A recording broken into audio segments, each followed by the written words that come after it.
Bonjour, je voulais faire une vidéo sur un fait divers rapporté par le journal Le Parisien dans son édition du 31 janvier 2019.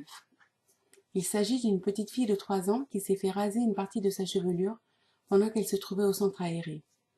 Ses parents ont rapporté que lorsqu'ils sont venus la chercher, l'enfant avait les yeux gonflés d'avoir beaucoup pleuré et que dans la nuit, elle a continué à pleurer et qu'elle a très mal dormi. Visiblement, la fillette est en état de choc.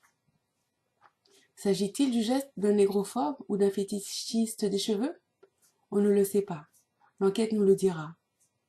Mais on peut tout de même se demander si le geste de cette personne s'est accompagné de moqueries ou de critiques sur la chevelure prélevée. Les parents doivent être très attentifs et savoir ce qu'il en est réellement et réconforter leur enfant, la rassurer sur sa beauté et celle de sa chevelure pour qu'elle ne reste pas traumatisée par cette violation de sa personne. Mais l'état des cheveux de cette fillette appelle quelques remarques. Mon propos n'est pas de critiquer ni de juger les parents, mais seulement appeler leur attention sur les soins et les coiffures les plus appropriés à la nature des cheveux de leur fillette. On voit que son front est déjà dégarni à cause des nattes qui exercent une traction très forte sur la racine du cheveu. On voit aussi qu'elle porte des mèches, des rajouts sur ses nattes. La maman pense certainement bien faire en la coiffant ainsi. Or, à 3 ans, la chevelure est trop fragile et encore duveteuse pour supporter de telles tensions. En plus, lors des bagarres, il arrive que les enfants se tirent et s'arrachent les cheveux. Les parents doivent être très vigilants pour privilégier des coiffures adaptées à la chevelure de leur fillette. Et en cette matière, nous les Africains et tous les afrodescendants dispersés aux 4 coins du monde avons développé des traditions capillaires variées et très protectrices des cheveux de nos enfants.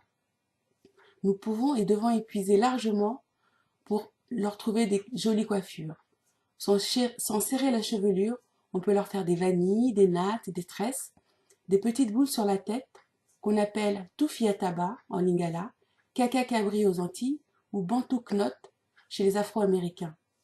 Cette vigilance est indispensable car les mauvaises expériences capillaires à un jeune âge, peignage difficile, coiffure très longue ou trop serrée, peuvent aboutir à la détestation de leurs cheveux par nos fillettes qui auront tendance à complexer et à envier les cheveux lisses, les blancs qu'ils voient à la télé, dans la rue, à l'école, car leurs cheveux semblent plus faciles à coiffer et à entretenir. Or, une enfant qui commence à développer des complexes est moins attentive et réussit moins bien à l'école.